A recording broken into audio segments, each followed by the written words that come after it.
Hi ചങ്കുകളെ, എല്ലാവർക്കും മേഫിൻ വ്ളോഗിന്റെ പുതിയൊരു വീഡിയോയിലേക്ക് സ്വാഗതം. ഇന്നത്തെ റെസിപ്പി നിങ്ങൾക്ക് എല്ലാവർക്കും ഇഷ്ടപ്പെട്ട ഒരു എഗ് ഫ്രൈഡ് റൈസ് ആണ്. ഇതേ രീതിയിൽ ചിക്കനും ബീഫ് ഫ്രൈഡ് റൈസും നമുക്ക് ഉണ്ടാക്കിയെടുക്കാൻ പറ്റും. ഇതിൽ കാണിക്കുന്ന കുറച്ച് ടിപ്സുകൾ നിങ്ങൾ ഫോളോ ചെയ്താൽ റെസ്റ്റോറൻറ്റിലും കാറ്ററിംഗിലും കഴിക്കുന്ന അതേ ടേസ്റ്റിലും അതിനേക്കാളും പെർഫെക്റ്റ് ആയിട്ട് വളരെ സിമ്പിൾ ആയിട്ട് നമുക്ക് വീട്ടിൽ തന്നെ തയ്യാറാക്കി എടുക്കാൻ പറ്റും. അപ്പോൾ ഈ റെസിപ്പിയുടെ ഡീറ്റെയിൽസ് ഒന്നും മിസ് ചെയ്യാതിരിക്കാൻ വേണ്ടി വീഡിയോ സ്കിപ്പ് ചെയ്യാതെ തന്നെ കാണണം. ഇതുപോലെയുള്ള മനോഹരമായ വീഡിയോകൾ നമ്മൾ അപ്ലോഡ് ചെയ്യുന്ന സമയത്തുണ്ടല്ലോ, നിങ്ങളുടെ ഫോണിൽ അപ്പോൾ തന്നെ നോട്ടിഫിക്കേഷൻ കറക്റ്റ് ആയിട്ട് കിട്ടുവാൻ വേണ്ടി ആ മുകളിൽ കാണുന്ന ഫോളോ ബട്ടൺ ഒന്ന് പ്രസ് ചെയ്ത് വെച്ചിരിക്കണേ. അപ്പൊ നമുക്ക് റെസ്റ്റോറൻറ്റിലും കാറ്ററിംഗിലും കിട്ടുന്ന അതേ ടേസ്റ്റിൽ നമ്മുടെ വീട്ടിൽ എങ്ങനെയാണ് തയ്യാറാക്കി എടുക്കുന്നതെന്ന് വീഡിയോയിലൂടെ കണ്ടിട്ട് വരാം.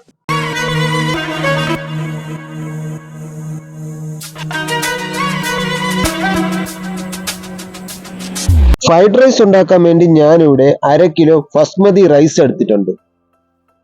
നല്ലപോലെ കഴുകി വൃത്തിയാക്കി ഞാനിവിടെ എടുത്തിട്ടുണ്ട്. അത്യാവശ്യം 4 പേർക്ക് സെർവ് ചെയ്യാൻ ഇത് മതിയാകും. ഇനി ഇതിലേക്ക് അല്പം വെള്ളമൊഴിച്ച് കുതിർക്കാനിടണം. ഏകദേശം ഒരു 30 മിനിറ്റ് വെള്ളത്തിൽ ഇങ്ങനെ ഇട്ട് കുതിർത്തെടുക്കണം. ഇപ്പോൾ ഇവിടെ 30 മിനിറ്റ് ആയിട്ടുണ്ട്. ഇനി തിളയ്ക്കുന്ന വെള്ളത്തിലിട്ട് ഇതിനെ ഒന്ന് വേവിച്ചെടുക്കണം. ഇപ്പൊ ഇവിടെ 4 കപ്പ് വെള്ളം ഞാനിവിടെ ഒഴിച്ച് തിളപ്പിച്ചെടുത്തിട്ടുണ്ട്.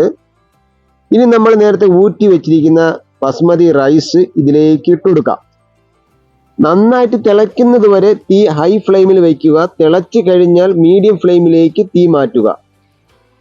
ഇനി ഒരു 1/2 ടീസ്പൂൺ ഉപ്പും ചേർത്ത് കൊടുത്ത് 1 ടേബിൾ സ്പൂൺ ഓയിലും കൂടെ ചേർത്ത് കൊടുക്കാം. ഞാൻ സൺഫ്ലവർ ഓയിലാണ് ചേർത്ത് കൊടുക്കുന്നത്. നിങ്ങൾക്ക് നെയ്യ് വേണമെങ്കിലും ചേർക്കാം, സൺഫ്ലവർ ഓയിൽ വേണമെങ്കിലും ചേർക്കാം, വെളിച്ചെണ്ണ വേണമെങ്കിലും ചേർക്കാം. ഇനി ഇതിനെ നല്ലപോലെ ഒന്ന് ഇളക്കിയെടുത്തതിന് ശേഷം ഈ റൈസ് ഒക്കെ വേവാനായിട്ട് വെയിറ്റ് ചെയ്യുക. ഇപ്പൊ ഇവിടെ നല്ലപോലെ തിളയ്ക്കുന്നുണ്ട്. ഇനി തീ ഹൈ ഫ്ലെയിമിൽ നിന്ന് മീഡിയം ഫ്ലെയിമിലേക്ക് മാറ്റുക. റെസ്റ്റോറന്റ് സ്റ്റൈൽ ഫ്രൈഡ് റൈസ് നമ്മൾ ഉണ്ടാക്കുമ്പോൾ ഏറ്റവും പ്രധാനമായി ശ്രദ്ധിക്കേണ്ടത് റൈസ് കൃത്യമായ അളവിൽ തന്നെ വേവുക എന്നതാണ്. ഈ അരി ഒരിക്കലും പൂർണ്ണമായിട്ടും വേവാൻ വെയിറ്റ് ചെയ്യരുത്. ഒരു 75-80% റൈസ് വേവാകുമ്പോൾ അതിൻ്റെ വെള്ളമൊക്കെ കഴിഞ്ഞ് ട്രെയിൻ ചെയ്തെടുക്കണം. സാധാരണ ചോറ് തയ്യാറാക്കുന്നത് പോലെ ഇത് 100% വെന്ത് കഴിഞ്ഞാൽ ഫ്രൈഡ് റൈസ് ഉണ്ടാക്കുന്ന സമയത്ത് ഇത് കുഴഞ്ഞു പോകും. ആ പെർഫെക്റ്റ് കിട്ടൂല. ഈ റൈസ് അരമണിക്കൂർ വെള്ളത്തിൽ കുതിർത്തതായതുകൊണ്ട് ഒരു തിള വരുമ്പോൾ തന്നെ നമ്മുടെ പാകത്തിന് ഇത് വെന്ത് കിട്ടും. അതുകൊണ്ട് വളരെ ശ്രദ്ധിച്ചിരിക്കണം. നിമിഷ നേരം കൊണ്ട് തന്നെ ഓവറായിട്ട് വെന്ത് പോകാൻ സാധ്യതയുണ്ട്. ഇപ്പൊ ഇവിടെ ഒരു 80% വേവായിട്ടുണ്ട്. അപ്പൊ ഉടനെ തന്നെ ഇത് വെള്ളം ഊറ്റിക്കളഞ്ഞ് ട്രെയിൻ ചെയ്തെടുക്കണം. ഈ വെള്ളത്തെ അല്പനേരം കിടന്നാൽ തന്നെ ഇത് വെന്ത് പോകും. ഇപ്പോൾ ഞാൻ വെള്ളമൊക്കെ ഊറ്റിക്കളഞ്ഞ് ഒരു അരിപ്പയിൽ വെച്ചിട്ടുണ്ട്. ഇവിടെയും 2 മിനിറ്റ് കൂടുതൽ വെക്കരുത്. ഇനി ഇതിനെ 2 പ്ലേറ്റിലേക്ക് മാറ്റിയിട്ടൊന്ന് തണുക്കാൻ വെക്കണം. ഇനിയിപ്പോൾ ഇതിനൊരു പ്ലേറ്റിലേക്ക് മാറ്റിയിട്ടുണ്ട്. ഇനി ഇതിനെ ചൂട് കളയാൻ വേണ്ടി ഒരു അരമണിക്കൂർ ഫാനിന്റെ മൂട്ടിലേക്ക് വെച്ചതിന് ശേഷം നമുക്ക് ഫ്രിഡ്ജിലേക്ക് മാറ്റണം. ഏകദേശം ഒരു 2 മണിക്കൂറെങ്കിലും ഇത് ഫ്രിഡ്ജിൽ സൂക്ഷിക്കണം. കാണിക്കുന്ന കുറച്ച് ടിപ്സുകൾ നിങ്ങൾ ഫോളോ ചെയ്ത് കഴിഞ്ഞാൽ നിങ്ങളുടെ അടുക്കളയിലും പെർഫെക്റ്റ് ആയിട്ട് ഫ്രൈഡ് റൈസ് ഉണ്ടാക്കിയെടുക്കാൻ പറ്റും. ഇതുപോലെ കൃത്യമായ അളവിൽ റൈസ് വേവിച്ചെടുത്ത് തണുപ്പിച്ചെടുത്താൽ ഓരോ അരിമണികളും ഒട്ടിപ്പിടിച്ചിരിക്കാറില്ല, സെപ്പറേറ്റ് ആയിട്ട് തന്നെ ഇരിക്കും. ഇതേ ടിപ്സുകൾ ഫോളോ ചെയ്താണ് കല്യാണ വീടുകളിലും കാറ്ററിംഗിലും റെസ്റ്റോറൻറ്റുകളിലും പെർഫെക്റ്റ് ആയിട്ട് ഫ്രൈഡ് റൈസ് തയ്യാറാക്കിയെടുക്കുന്നത്. ഇതുപോലെ പാകപ്പെടുത്തിയെടുത്ത റൈസ് വെച്ച് എങ്ങനെ നമുക്ക് ഫ്രൈഡ് റൈസ് ഉണ്ടാക്കിയെടുക്കാമെന്ന് നോക്കാം. അതിനായി ഞാൻ ഒരു കടായി എടുത്ത് അടുപ്പിലോട്ട് വെച്ചിട്ടുണ്ട്. അതിലേക്ക് 1 ടേബിൾ സ്പൂൺ വെളിച്ചെണ്ണ ഒഴിച്ചു കൊടുത്തിട്ടുണ്ട്. ഇനി എണ്ണ ചൂടായി വരുമ്പോൾ ഒരു 4 മുട്ട ഉടച്ച് അതിലേക്ക് ഒഴിച്ചു കൊടുക്കാം. കൂടെ തന്നെ 1 നുള്ളു ഉപ്പും അതിൻ്റെ കൂടെ തന്നെ ഒരു 1/4 ടീസ്പൂൺ കുരുമുളക് പൊടിയും പിന്നെ ഒരു 1/4 ടീസ്പൂൺ ഗരം മസാലയും കൂടെ ചേർത്ത് കൊടുത്തിട്ട് അതിനെ ഒന്ന് ഇളക്കി ചിക്കി എടുക്കാം. ഇപ്പൊ ഇവിടെ ഇളക്കി ചിക്കി എടുത്തിട്ടുണ്ട്. ഇനി നമുക്ക് വേറൊരു പാത്രത്തിലേക്ക് ഇതിനെ മുഴുവനായിട്ട് മാറ്റാം. ഇനി വീണ്ടും അതേ കടായി തന്നെ നമുക്കൊന്ന് ചൂടാക്കി എടുക്കണം.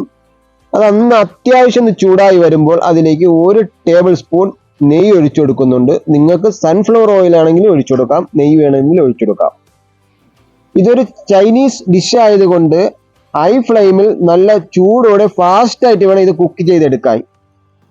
അതിന് ഇതിൽ ചേർക്കാനുള്ള ഇൻഗ്രീഡിയൻസ് മുഴുവനും അടുത്ത് വെച്ചിട്ട് വേണം കുക്കിങ്ങിലേക്ക് പ്രവേശിക്കാൻ. അപ്പോൾ നമ്മുടെ നെയ്യൊക്കെ നല്ല ചൂടായി കിട്ടിയിട്ടുണ്ട്. അതിലേക്ക് 1/2 ടീസ്പൂൺ സാജീരകമാണ് ചേർത്ത് കൊടുക്കുന്നത്. ചെറിയ ജീരകമല്ല ചേർക്കുന്നത്, സാജീരകമാണ്, ബിരിയാണി ചേർക്കുന്നതാണ്. അത് രണ്ടും മാറിപ്പോവരുത്. സാജീരകം മൂത്ത് വരുന്ന സമയത്ത് അതിലേക്ക് ഒരു 6 വെളുത്തുള്ളി അല്ലി ചെറുതായിട്ട് കട്ട് ചെയ്തതാണ്, അതും കൂടെ ചേർത്ത് കൊടുക്കാം. അടുത്തതായി ചേർത്ത് കൊടുക്കുന്നത് സ്പ്രിംഗ് ഓണിയന്റെ വെള്ള ഭാഗം, അതായത് 3 ഭാഗം കട്ട് ചെയ്തതാണ്, അതും കൂടെ ചേർത്ത് കൊടുക്കുന്നുണ്ട്.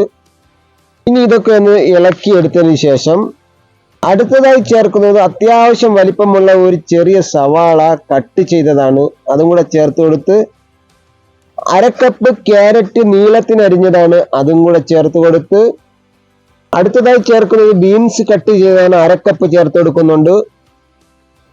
ഇനി വേണ്ടത് ക്യാപ്സിക്കം, അതും 1/2 കപ്പ് ചേർക്കുന്നുണ്ട്. അടുത്തത് കേബേജ് കട്ടി കുറച്ച് നീളത്തിനരിഞ്ഞത് 2 ടേബിൾ സ്പൂൺ ചേർക്കുന്നുണ്ട്.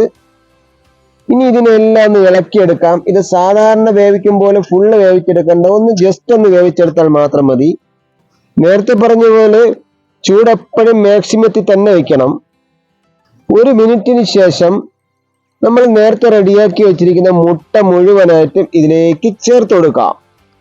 ഇനി നല്ലപോലെ ഇളക്കി ഒന്ന് യോജിപ്പിച്ചെടുക്കാം. നിങ്ങൾക്ക് ചിക്കൻ ഫ്രൈഡ് റൈസ് ആണ് വേണ്ടതെങ്കിൽ ഉപ്പും കുരുമുളകും ഇട്ട് വേവിച്ചെടുത്ത ചിക്കൻ ചെറുതായിട്ട് കട്ട് ചെയ്തത്, ഫ്രൈഡ് റൈസിന് മുട്ട ചേർക്കുന്നതിന് പകരം ചിക്കൻ ചേർത്ത് കൊടുത്താലും മതി. തീ ലോ ഫ്ലെയിമിൽ വെച്ചിട്ട് 1 ടേബിൾ സ്പൂൺ സോയാ സോസും 1/2 ടേബിൾ സ്പൂൺ റെഡ് ചില്ലി സോസും ചേർത്ത് കൊടുത്ത് 1/2 ടീസ്പൂൺ പഞ്ചസാരയും കൂടെ ചേർത്ത് കൊടുത്തിട്ട് ഇനി എല്ലാം നല്ലപോലെ ഒന്ന് ഇളക്കി യോജിപ്പിച്ചെടുക്കുക. ശേഷം നമ്മൾ നേരത്തെ റെഡിയാക്കി വെച്ചിരിക്കുന്ന റൈസ് മുഴുവനായിട്ട് ചേർത്ത് കൊടുക്കുക. 1/2 ടീസ്പൂൺ കുരുമുളക് ക്രഷ് ചെയ്തതും കൂടെ ചേർത്ത്, നിങ്ങൾക്ക് നല്ല വൈറ്റ് ഫ്രൈഡ് റൈസ് വേണമെങ്കിൽ വൈറ്റ് പെപ്പർ ചേർത്ത് കൊടുത്താൽ മതി. സ്പ്രിംഗ് ഓണിയന്റെ ഇല കട്ട് ചെയ്തെടുത്തത് 1/4 കപ്പ് ചേർത്ത് കൊടുക്കുന്നുണ്ട്.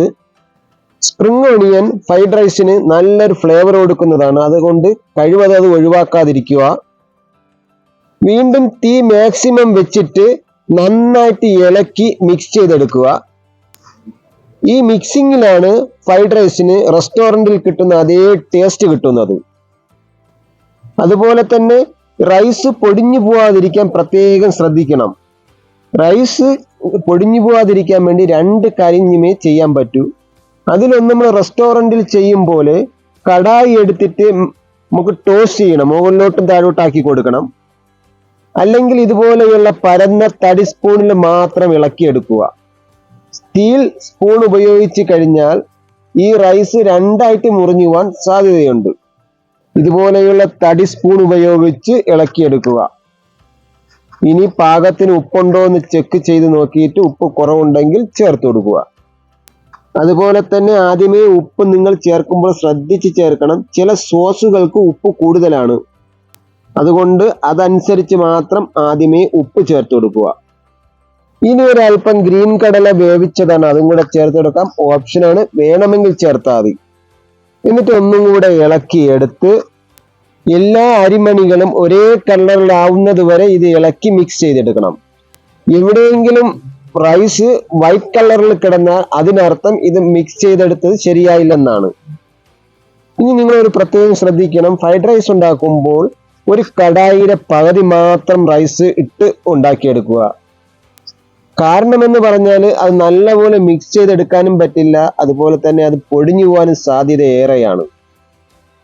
അപ്പം നമ്മുടെ റെസ്റ്റോറൻറ്റിൽ കിട്ടുന്ന അതേ ടേസ്റ്റിലും അതിനേക്കാളും പെർഫെക്റ്റ് ആയിട്ട് നമ്മളിവിടെ റെഡിയാക്കി എടുത്തിട്ടുണ്ട്. കാണാൻ എന്ത് മനോഹരം നോക്കി, കാണാൻ മാത്രമല്ല കഴിക്കാൻ അടിപൊളിയാണ്.